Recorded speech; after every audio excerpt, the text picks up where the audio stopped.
À travers champs d'Hector Berlioz. L'Alceste d'Euripide, celle de Quinault et de Calzabigi, les partitions de Lully, de Gluck, de Schweitzer, de Guglielmi et de Handel sur ce sujet. Hercule. Alceste n'est plus. Cependant, malheureux, j'ai fait éclater ma joie dans un festin, j'ai couronné ma tête de fleurs dans la maison d'un ami désespéré. C'est toi qui es coupable de ce crime. Que ne me découvrais-tu ce funeste mystère? Où est le tombeau? Parle. Quelle route dois-je suivre? L'officier. Celle qui conduit à Laris. À l'issue du faubourg, le tombeau s'offrira d'abord à vos yeux. Hercule alors se rend au tombeau royal, se place auprès en embuscade, s'élance sur Auréus, au moment où il vient pour boire le sang des victimes, et malgré ses efforts le contraint à lui rendre Alceste vivante. Revenu avec elle au palais, il la présente voilée à Admète. « Tu vois cette femme, lui dit-il, je te la confie et j'attends de ton amitié que tu la gardes jusqu'à ce qu'après avoir tué Diomède et enlevé ses coursiers je revienne triomphant. » Admète le conjure de ne pas exiger ce service, la vue seule d'une femme lui rappelant Alceste lui déchirerait le cœur. L'insistance d'Hercule devient telle, qu'Admète n'ose refuser sa demande et tend la main à la femme voilée. Hercule satisfait lève aussitôt le voile qui cache les traits de l'inconnu, et Admète éperdu reconnaît Alceste. Mais pourquoi reste-t-elle immobile et sans voix? Dévouée aux divinités infernales, il faut qu'elle soit purifiée, et ce n'est que dans 3 jours qu'elle sera complètement rendue à la tendresse de son heureux époux. Des réjouissances publiques sont ordonnées, Hercule part pour son périlleux voyage, et la tragédie finit par cette moralité du cœur. Que les dieux font jouer des ressorts extraordinaires pour parvenir aux fins qu'ils se proposent. C'est par leur secrète puissance que les grands événements qu'ils ménagent semblent éclore contre l'attente des mortels. Tel est le prodige qui fait notre admiration et notre joie. Nos charpentiers ou charpenteurs de drames sont autrement forts qu'Euripide, et on le voit par cette rapide analyse du poème grec, l'Alceste ressemble si peu à leur pièce, qu'ils ont raison de dire. Il n'y a pas de pièce là-dedans. Voyons maintenant ce que cette donnée du dévouement conjugal est devenue entre les mains de Quinault, qui ne fut pas non plus, on le sait, un très habile charpentier. L'opéra débute, comme la plupart des ouvrages de ce temps composés pour l'Académie royale de musique, par un prologue. Dans ce prologue, les nymphes de la Seine, de la Marne et des Tuileries expriment leur désir de voir revenir le roi et font des reproches à la gloire de le retenir si longtemps. Tout languit avec moi dans ces lieux pleins d'appât.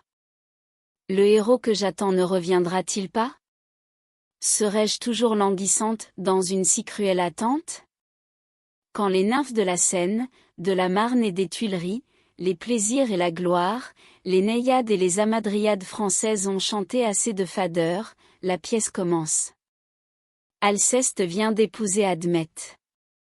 2 prétendants évincés brûlent pour elle, ce sont Hercule et Lycomède, frères de Thétis, et roi de l'île de Syros. Sous prétexte de la faire assister à une fête nautique, Lycomède invite Alceste à venir sur un de ses vaisseaux. À peine l'imprudente princesse, qui ne s'est pas fait accompagner par son mari, y est-elle montée, que le perfide Lycomède lève l'ancre, et, aidé par sa sœur Thétis qui lui envoie des vents favorables, il conduit Alceste à Syros. Le rapt est consommé. Les 2 rivaux de Lycomède se mettent aussitôt à la poursuite du ravisseur. Hercule et Admète arrivent à Syros, assiègent la ville, en enfoncent les portes, mettent tout à feu et à sang en chantant. Donnons, donnons, donnons de toutes parts. Que chacun à l'envie combatte. Que l'on abatte les tours et les remparts. Alceste est reprise, et probablement Lycomède est tué, car on n'entend plus parler de lui. Mais, dans le combat, Admète est grièvement blessé, il va mourir si quelqu'un ne meurt volontairement à sa place. Le théâtre représente un grand monument élevé par les arts. Un autel vide paraît au milieu pour servir à porter l'image de la personne qui s'immolera pour Admet. Cette personne ne se présente pas, alors Alceste se dévoue. L'autel s'ouvre et l'on voit sortir l'image d'Alceste qui se perce le sein. La voilà descendue au sombre bord. Désolation générale. Hercule, qui allait partir pour vaincre un tyran quelconque, se ravise alors et tient à Admet cet étrange langage. J'aime Alceste, il est temps de ne m'en plus défendre. Elle meurt, ton amour n'a plus rien à prétendre. Admet, cède-moi la beauté que tu perds. Au palais de Pluton j'entreprends de descendre. J'irai jusqu'au fond des enfers, forcer la mort à me la rendre. Admet consent à cette étrange transaction et répond à Hercule. Qu'elle vive pour vous avec tous ses appas. Admet est trop heureux pourvu qu'Alceste vive. Le grand Alcide arrive au bord du Styx. Il y trouve Charon repoussant à grands coups d'aviron les misérables ombres qui n'ont pas de quoi payer leur passage. Une ombre qui n'a pas d'argent. Hélas! Charon, hélas! Hélas! Charon. Crie hélas! Tant que tu voudras. Rien pour rien en tout lieu est une loi suivie. Les mains vides sont sans appât. Et ce n'est point assez de payer dans la vie. Il faut encore payer au-delà du trépas. Hercule s'élance dans la barque, qui craque sous son poids et fait eau de toutes parts. Il parvient néanmoins sur l'autre bord. Arrivé près du palais de Pluton, Alecton donne l'alarme. Pluton furieux s'écrie. Qu'on arrête ce téméraire. Armez-vous, amis, armez-vous. Qu'on déchaîne Cerbère. Courez tous, courez tous. On entend aboyer Cerbère. Mais Proserpine est touchée de l'amour d'Alcide pour Alceste, et décide Pluton à la lui rendre. Il faut que l'amour extrême soit plus fort que la mort. Alceste, revenu sur la terre, pleure en apprenant qu'elle est devenue la propriété de son libérateur. Admet, de son côté, n'est pas gai. Hercule s'aperçoit de toutes ces tristesses. Vous détournez les yeux. Je vous trouve insensible. Alceste. Je fais ce qui m'est possible. Pour ne regarder que vous.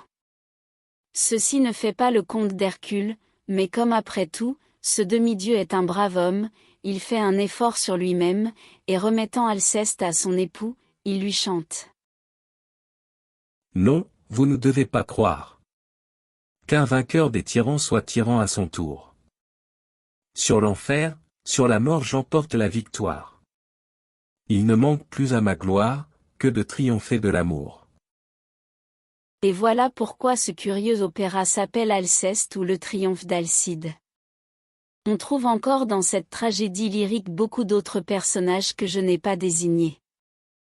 Il y a, entre autres, une petite drôlesse de 15 ans, suivante d'Alceste, aimée de Lycas et de Straton, confident d'Hercule et de Lycomède, et qui débite des moralités de cette force quand ces deux amoureux la pressent de faire un choix entre eux.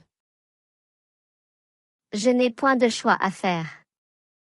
Parlons d'aimer et de plaire, et vivons toujours en paix.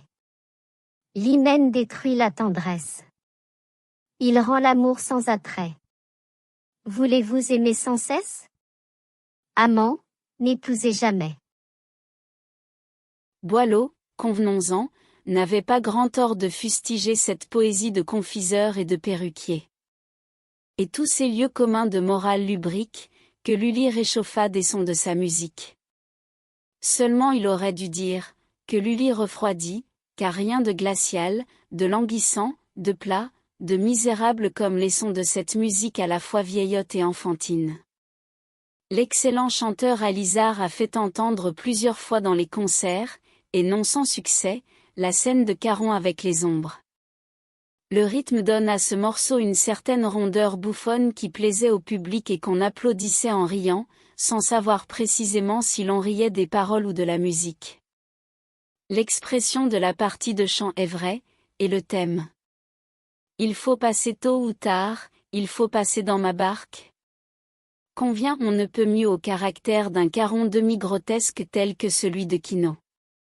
Au reste, si l'on veut avoir aujourd'hui une idée assez juste du style musical de Lully, on le peut en écoutant au théâtre français les morceaux qu'il écrivit pour les comédies de Molière, et sa musique d'Alceste à la couleur, le ton et toutes les allures de celle du bourgeois gentilhomme.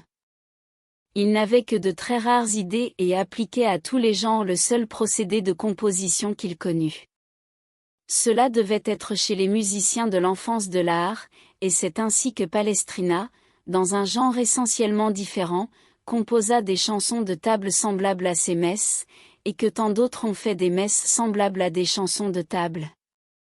Une opinion assez répandue attribue la monotonie des œuvres des très anciens compositeurs au peu de ressources dont ils disposaient, on dit. Les instruments dont nous nous servons n'étaient pas inventés. C'est une erreur évidente, Palestrina n'écrivait que pour des voix, et les chanteurs de son époque étaient probablement fort capables d'exécuter autre chose que des contrepoints à 5 ou 6 parties. Quant aux instrumentistes, bien qu'ils fussent, au temps de Lully, peu exercés et d'une infériorité incontestable relativement aux nôtres, un compositeur moderne de talent pourrait tirer un assez grand parti de ceux qu'il avait à ses ordres. Il ne faut pas attribuer une telle importance aux moyens matériels de l'art des sons. Une sonate de Beethoven, exécutée sur une épinette, n'en restera pas moins une merveille d'inspiration, quand tant d'autres que je pourrais citer, exécutées sur le plus magnifique des pianos d'Erard ou de Broadwood, demeureront des non-sens et des platitudes. Les arts enfants ne connaissent pas tous les mots de leur langue, et une foule de préjugés dont ils sont fort lents à se débarrasser les empêche d'ailleurs de les apprendre. Qu'un homme doué d'un vrai génie, de cette réunion de facultés qui comporte nécessairement, avec la puissance créatrice, le bon sens à sa plus haute expression, la force, l'esprit, le courage et un certain mépris des jugements de la foule, paraissent à ces époques crépusculaires, et, en dépit de tous les obstacles, il fait faire à l'art spécial auquel il s'est voué, un mouvement subit de progression, s'il ne peut à lui seul opérer son émancipation complète. Tel fut Gluck, dont nous allons étudier la grande œuvre. Merci d'avoir écouté cette vidéo. Si cette vidéo vous a plu, vous pouvez vous abonner gratuitement à la chaîne Coin Livre Audio. N'oubliez pas de liker avec le pouce vers le haut. Vous pouvez aussi me laisser un commentaire. À bientôt.